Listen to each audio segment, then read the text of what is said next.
Quel porteur du maillot jaune était le plus drôle? Parmi les porteurs de maillot jaune, pour moi, c'est Julien Alaphilippe.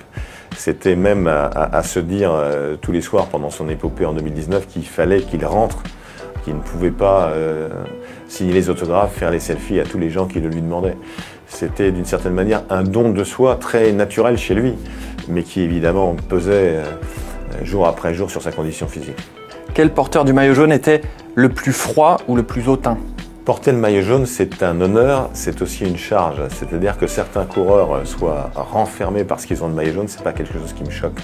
On dit souvent que Vingegaard est très froid.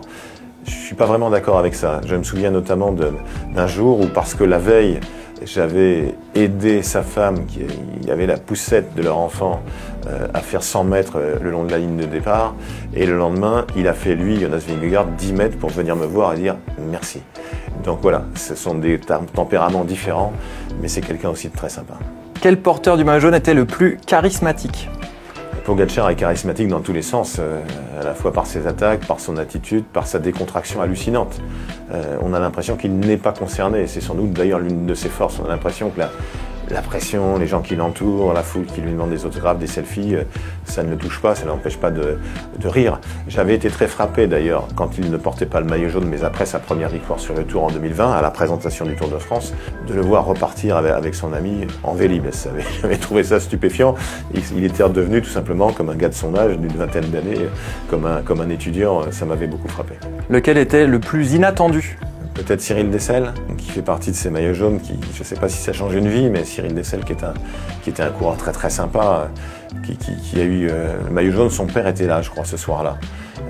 Et on ne s'y attendait pas forcément. C'est vrai que pour nous Français, quand un coureur prend le maillot jaune, il y a une attention particulière. Et c'est vrai que j'imaginais pas voir Cyril Dessel maillot jaune, mais il l'a été, et tant mieux pour lui et bravo pour lui. Quel porteur du maillot jaune était le plus touchant?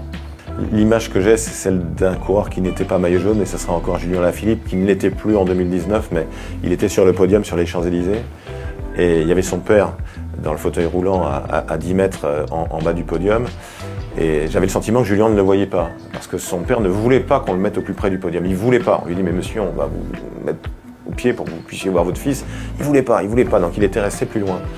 Et donc je suis monté voir Julien, je lui ai dit, mais tu as vu ton père? Et donc il m'a dit non, il est descendu, il est allé voir son père. Et à ce moment-là, il y a eu une attitude remarquable des photographes et des caméramens.